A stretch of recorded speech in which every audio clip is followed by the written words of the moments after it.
Nə deyirsən Mehdi? De ki de yordan alaq da. Mən bəsdir, sən bəsdir. Seni üzerine öldüreceğim. Sen bəsdir. Utanmaz. Sus.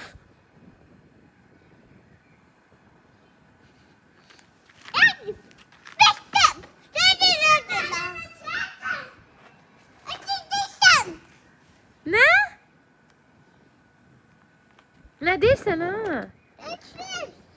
Sür tavayı. Tavayı tez ol sür.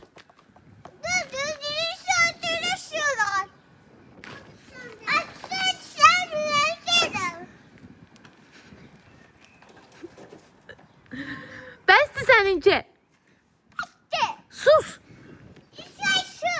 Sen sus. Utanmaz. Anasının yüzüne ağ olur. Ayıp olsun sana Mehdi.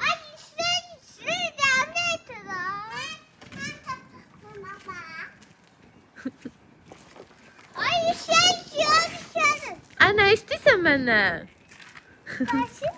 Ne basız? Ay yok, hiç dersemez olmaz.